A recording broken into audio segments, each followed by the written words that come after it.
Studio 5 parenting contributor will give you the boost you need. We want to welcome Heather Johnson. Thanks so much it's so great to meet you. My first time meeting you. I've watched you for years. So it's great to be talking about this topic as well, because as you kind of look at the new year and you want to kind of look at the roles that you're taking on. But for a parent and a grandparent, it doesn't come naturally to all of us. It doesn't, and it's okay. I think if there's any message we want to send today, it's that. It's okay if it doesn't come naturally. You know, something not coming naturally means that it's not effortless, which means that it takes a lot more energy, a lot more thought, a lot more just being intentional to get it done.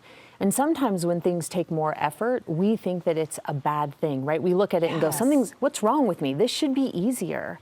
But not everything is easy. And where parenting might come easy to some, there are other things that don't come easy to them. So it's recognizing that we start to tell ourselves that because it takes effort. And it's okay. It's okay to recognize that it takes some effort. So with that effort, sometimes we feel like we're falling short. And so we don't really want to reach out and let people know, like, we're not feeling so good as a parent or a grandparent. We don't. We feel a lot of shame when we say those things. And shame is when we make it mean that we're not enough. Right? And so there's a lot of things that help us or contribute to us accepting shame when we shouldn't. You know, there's these societal pressures, again, that parenting should look a certain way and that we should naturally be good at it, that it should be effortless for us, right? You have kids, you have grandkids, so clearly you know what you're doing. When we don't. There's also these pictures painted around us that give us this impression that all families have it figured out, when really no families have it figured out, because none of us have done this before, and so we're trying each day to figure things out. And this impression that if you don't have it figured out, something is wrong. And so we feel a ton of that shame, right? Again, where we look at our capacity, our ability, or the issues, and we say, well, if it's not going smoother, then this must mean I'm not good enough. And so we want to combat that shame, right? We don't want the shame to take over. The thing about shame is that it's paralyzing. So as soon as we decide that we're not enough, we become paralyzed, which then keeps us from actually being the mothers or the grandmothers that we're trying to be.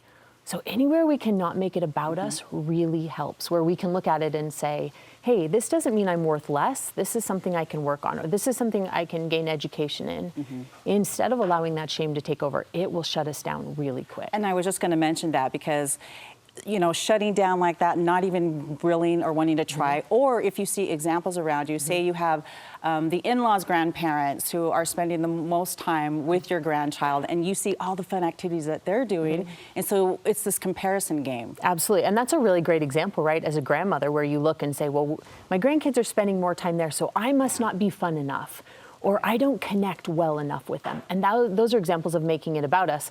As soon as we do that, that shame steps in, and we actually don't know what to do. We don't know how to connect. Our creativity gets shut down.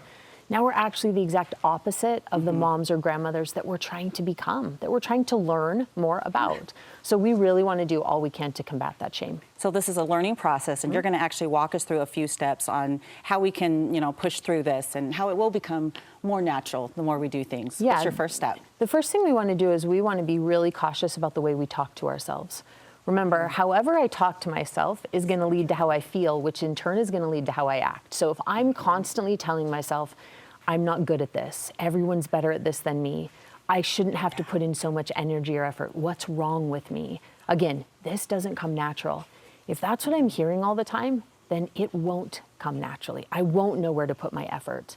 Plus, when we talk to ourselves that way, what actually happens is we begin to see everything we are doing in a way that supports the unhealthy thought. So if I remind myself that I'm not any good, this doesn't come naturally to me as a grandmother, right, or as a mother, then all I can see are all the ways that it doesn't come naturally, that it's really challenging or I'm not good at it. So we want to start there. We want to be really careful with the way we talk to ourselves. Gosh, that's so important. Okay, and then second, let everything coexist. What do you mean by that? We're going to let it coexist, meaning it's okay on one hand to hold on to this space where parenting can be challenging for us or take more effort, and on the other side go, and that's okay. Right? It's okay to let it both coexist. I can have a day where it's really challenging, and also I can try again tomorrow. I can know that maybe parenting comes easier or takes less effort for my neighbor, and be grateful that I have children that I get to learn and grow with. We want to let it coexist, that there are naturally weaknesses, and that's okay, right? And we want to let those things, we want to hold on to them at the same time. And it could be exhausting for all the different ways that you're trying. So what would be your advice for this step 3 on just dealing with that and kind of getting the boost? Yeah, we want to know how we recharge. And this is really interesting because oftentimes we recognize that in order to put more energy or effort into something, because it doesn't come naturally to us, that we do need to recharge in order to attack it, to put in that energy. But we don't know what recharge looks like for us personally, and we want to. So for example, asking yourself, do you recharge with people or do you recharge by yourself? Right, is a really great place to start. And knowing that if we recharge by ourselves, but we're always surrounded by people, we're not actually recharging. It's also important to realize that a recharge means not just taking time away. Just stepping away from something isn't going to recharge us, or taking a break. We always say, I need to take a break. Right. It's actually what we do during the break that is the recharge. So we want to make choices to recharge that send us back into parenting, back into grandparenting, with more energy, with more dedication. We want to go back sharper. So whatever we can do and whatever choices we can make to recharge, they need to send us back into those responsibilities with more of the energy and effort that we want to put in. That's a genuine recharge. Yeah. So if you don't know that about yourself, take a minute and figure out what it is that helps us recharge so that we go back to this important responsibility that we are so grateful for, with more energy, with more sharpness. And I love that because it leads to the next step, which is be you, you know, as a parent, as a grandparent. Like, there's all these great qualities about you, and you got to remember that, and because you're going to pass this on to the next generation. So celebrate that. Absolutely. And it lets us get involved in things when they are a little more challenging, right? You know, I can't help but think a really good example of this for me, when our children were younger, you know, they go through phases where they love to make voices or play and pretend they're animals, or even just be more into like dancing and being silly. I am not by nature silly. I'm not. That doesn't come naturally to me. And so in those situations, it could be so challenging. I had to put in a lot more effort to make believe and to pretend. But there's so many things about me that don't take that extra energy. Like, I could sit in color with little kids for hours, right? I could go play sports with them all day long. And so for them to allow, or for me to allow them to see who I am, not just helps me feel more comfortable, but some of the coolest research shows us that when parents know when children know their mothers, they have higher self-esteem. And so this space where when they can get to know who I am also, right? Because I'm a person too. Absolutely. It allows them to have higher self-esteem, and I can feel more comfortable in this role that sometimes I don't know how to do. So it helps bridge that gap. It's pretty great. I love that. And it's really about just education, right?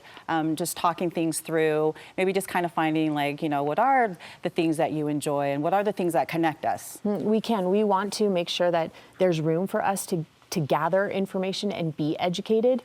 You know, it's funny because in so many areas of our life, if we're struggling, we're willing to go ask questions and get help. Right. But when it comes to being a grandma, for example, and figuring out if you're comfortable hanging out with your grandkids all the time, heaven forbid we speak up and figure out how to do that or get some help. So we want to get educated. We also want to make sure that we get to know our kids. Sometimes we can put so much energy into feeling bad about where we are not strong or what we need to work on, that's energy we could be putting into actually getting to know who these people are. As grandmothers, as mothers, get to know our kids. Once we get to know them, it makes it a lot more effortless to love them because we know them, right? Knowing them means we understand them. It means we've spent time with them. It means we've made memories and shared experiences. Those things, they make it easier, right? So we want to do more of that. And that's what it's really all about, you know, just those connections and just cherishing all the memories. Thanks so much. It's been a great conversation with you, Heather. I really appreciate all of your insight on this.